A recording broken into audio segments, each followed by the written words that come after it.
Bienvenidos a una nueva inversión profunda. Hoy, nos vamos a entrar en un tema que está que arde, el comercio internacional. Y más específicamente, en la tensa situación que se ha generado después de que Estados Unidos decidiera imponer aranceles a Canadá, México y China. Sí, la verdad es que el panorama está bastante complejo. Complejo y con consecuencias que podrían ser, digamos, bastante serias. Sin duda, estamos hablando de decisiones que podrían afectar la economía global y no solo a los países directamente involucrados. Exacto. Por eso queremos desentrañar este tema a fondo. Y para hacerlo, nos basaremos en información de fuentes como BBC Mundo y la agencia de noticias Fides de Bolivia, que nos ofrecen una visión bastante completa de lo que está ocurriendo. Buenas fuentes, sin duda. Entonces, para entrar en materia, empecemos por el principio. El presidente Trump ha impuesto aranceles del 25% a productos de Canadá y México, argumentando que busca frenar el flujo de drogas ilegales e inmigrantes indocumentados.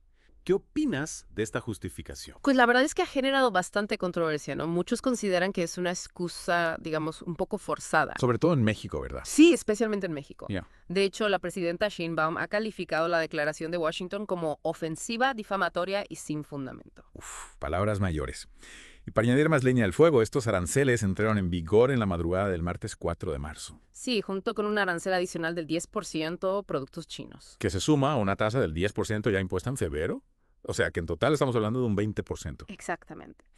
Una medida bastante contundente que, como era de esperar, ha provocado respuestas inmediatas por parte de, bueno, de los países afectados. Empecemos por China, que parece que no se han dado con rodeos. Para nada. Han implementado aranceles del 10% y 15% en una gran cantidad de productos agrícolas estadounidenses. ¿Cuál es exactamente? Es una lista bastante larga. Pollo, trigo, maíz, algodón, sorgo, soja, carne de cerdo y res, productos acuáticos, frutas, verduras, prácticamente de todo. Madre mía, casi nada. Y no solo eso, China también ha iniciado acciones legales contra Estados Unidos en la OMC. En la Organización Mundial del Comercio. Ajá. Es decir, que no solo están respondiendo con la misma moneda, sino que también están buscando una solución a través de los mecanismos internacionales. Sí, están jugando en ambos tableros, por así decirlo. Interesante. ¿Y Canadá cómo ha reaccionado? Canadá ha optado por una respuesta más directa, aranceles del 25% sobre productos estadounidenses por valor de 155.000 millones de dólares. Una respuesta contundente, sin duda. Sí, buscan proteger sus intereses comerciales con una medida equivalente a la que ha tomado Estados Unidos. Claro, es una especie de ojo por ojo. ¿Y Ok. México cómo ha reaccionado ante esta situación? Bueno, México ha adoptado una postura un poco más cautelosa. La presidenta Sheinbaum ha anunciado que esperarán hasta el domingo 9 de marzo para anunciar sus medidas de respuesta. ¿Y eso? ¿A qué se debe esta prudencia? Pues hay varias teorías. Algunos dicen que México, al tener una relación económica tan estrecha con Estados Unidos, teme las posibles represalias. Tiene sentido. Cualquier medida que tomen podría tener un impacto significativo en su propia economía. Exacto. Es un juego delicado, sin duda. Por un lado, no pueden quedarse de brazos cruzados ante una acción que consideran injusta. Y por otro, deben sopesar cuidadosamente las consecuencias de sus acciones. Un verdadero dilema. Y mientras tanto, ¿qué está ocurriendo en los mercados financieros? Pues la incertidumbre se está apoderando de ellos, especialmente en Asia.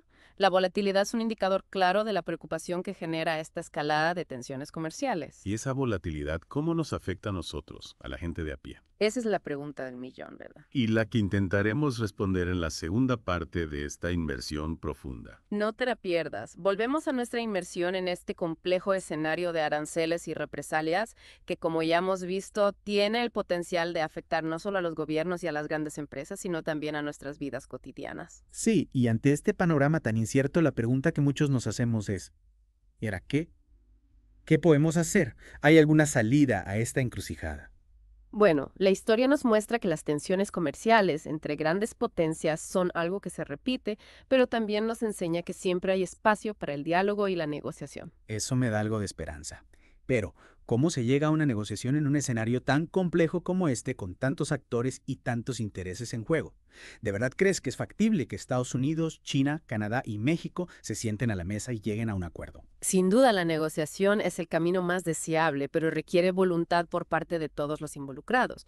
Para que una negociación sea exitosa, Cada país debe estar dispuesto a ceder en algunos puntos. Es decir, buscar un punto medio, un gana-gana, donde todos sientan que han obtenido algo a cambio de sus concesiones. Exactamente. Y aquí es donde organismos internacionales como la Organización Mundial del Comercio, la OMC, pueden jugar un papel crucial. ¿Cómo es eso? ¿De qué manera la OMC podría ayudar a destrabar esta situación? La OMC puede actuar como mediador imparcial, facilitando el diálogo entre los países y ayudando a encontrar soluciones que beneficien a todas las partes. Recordemos que China ya ha iniciado acciones legales contra Estados Unidos en la OMC, ¿no? Así es. Y aunque este tipo de procesos legales pueden llevar tiempo, son una herramienta importante para resolver disputas comerciales de manera justa y transparente.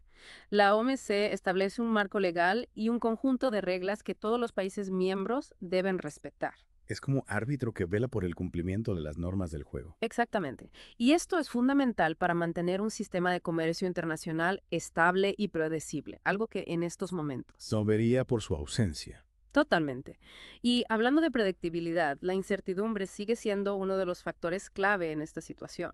Por ejemplo, todavía no sabemos cómo va a responder México. La presidenta Sheinbaum ha anunciado que esperará hasta el domingo para anunciar sus medidas. ¿Qué te parece esta estrategia? Es una estrategia, digamos, interesante. Desde luego. Al esperar, México gana tiempo para evaluar la situación, analizar el impacto de los aranceles estadounidenses y preparar una respuesta adecuada. ¿Crees que México está jugando sus cartas estratégicamente, buscando obtener algún tipo de ventaja en esta negociación? Es posible. México tiene una relación económica muy estrecha con Estados Unidos y cualquier medida arancelaria que tomen podría tener un impacto significativo en su propia economía. Es lógico que quieran ser cautelosos y elegir sus batallas. Claro. Pero, independientemente de la estrategia de México, la realidad es que esta guerra comercial ya está teniendo consecuencias. Mencionábamos antes la volatilidad en los mercados financieros. Podremos profundizar un poco más en este tema. ¿Qué significa concretamente para las personas? Por supuesto. La volatilidad en los mercados significa que los precios de los activos financieros, como las acciones, están fluctuando de manera brusca e impredecible.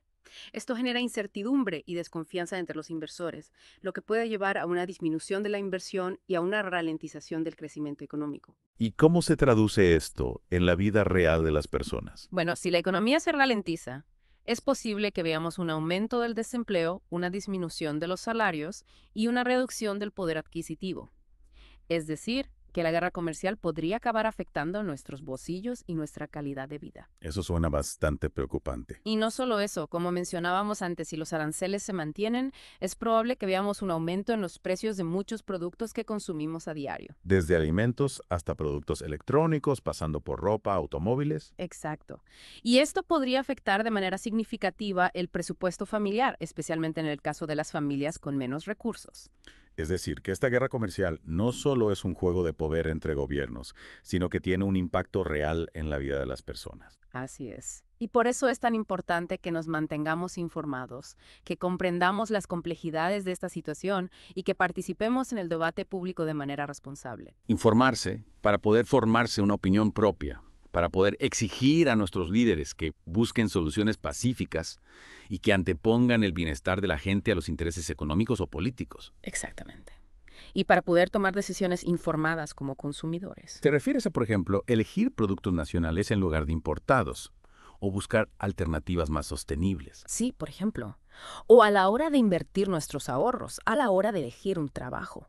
En un mundo cada vez más globalizado, nuestras decisiones, por pequeñas que parezcan, pueden tener un impacto en la economía global. Es decir, que todos somos parte de esta partida de ajedrez, por decirlo de alguna manera.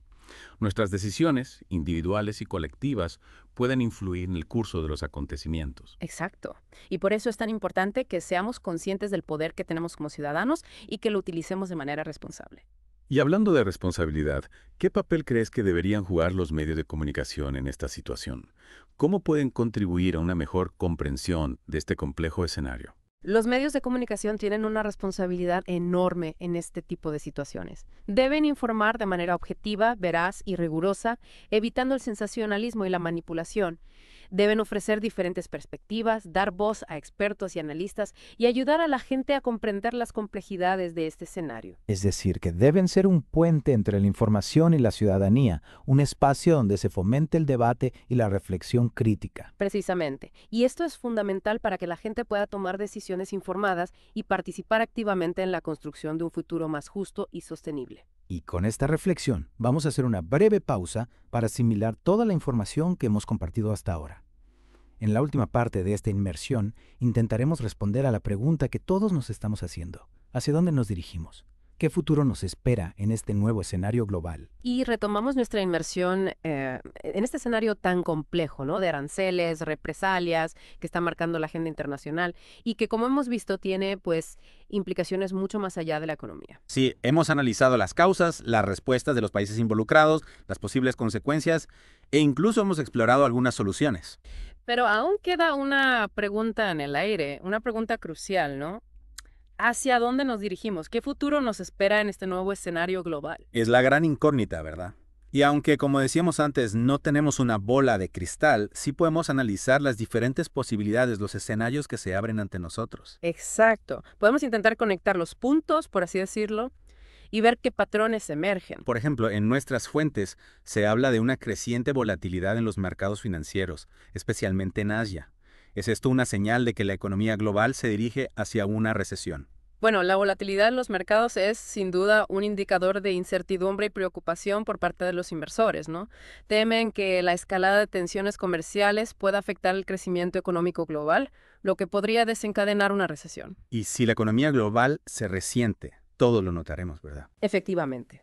Podríamos ver una disminución en la inversión, una ralentización del crecimiento e incluso una posible recesión, como mencionabas. Esto se traduciría en un aumento del desempleo, una disminución de los salarios y una reducción del poder adquisitivo. Un panorama bastante sombrío. Sin embargo, no hay que perder la esperanza. Aún hay espacio para la diplomacia, para el diálogo. Es posible que los países involucrados den un paso atrás y lleguen a un acuerdo que beneficie a todos. ¿De verdad crees que es posible? En este punto, con todas las medidas que ya se han tomado, ¿no parece un poco utópico pensar en una solución negociada? Es cierto que la situación es compleja, pero la historia nos ha enseñado que incluso en los momentos de mayor tensión, la negociación siempre es posible. Recuerda lo que hablábamos antes sobre la OMC. Esta organización puede jugar un papel fundamental como mediador, facilitando el diálogo entre las partes y buscando soluciones que beneficien a todos. Claro, la OMS podría ser la llave para destrabar esta situación, siempre y cuando los países involucrados estén dispuestos a cooperar y a ceder en algunos puntos. Exactamente.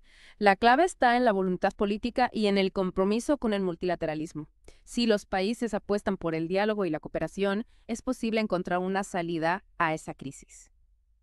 Y hablando de compromiso, ¿qué papel jugamos los ciudadanos en todo esto? ¿Qué podemos hacer nosotros, además de mantenerlos informados, para contribuir a una solución pacífica? Bueno, mantenerse informado es fundamental, como ya hemos dicho, ¿no? Pero también es importante participar en el debate público de manera responsable, expresar nuestras opiniones, exigir a nuestros líderes que busquen soluciones pacíficas y que antepongan el bienestar de la gente a los intereses económicos o políticos. Y es decir, que tenemos que ser ciudadanos activos y comprometidos, no solo espectadores pasivos. Exacto. Y también podemos tomar decisiones conscientes como consumidores. Por ejemplo, podemos elegir productos locales en lugar de importados o buscar alternativas más sostenibles. Cada pequeña acción cuenta. En resumen, la situación actual es compleja e incierta. Pero no estamos indefensos. Tanto los gobiernos como los organismos internacionales como los ciudadanos tenemos un papel que jugar para construir un futuro más justo, equitativo y sostenible. Así es, el futuro está en nuestras manos. Depende de nosotros elegir el camino que queremos tomar. Y con esta reflexión, damos por finalizada nuestra inmersión en el complejo mundo de los aranceles y las represalias. Esperamos que esta información te haya sido útil para comprender mejor este escenario global y las posibles consecuencias que puede tener en nuestras vidas. Recuerda, infórmate, participa y toma decisiones conscientes. El futuro lo construimos entre todos. Y si quieres seguir profundizando en temas de actualidad internacional, no olvides suscribirte a nuestro canal de YouTube, el Podcast Noticiero. Gracias por acompañarnos en este viaje. Hasta la próxima.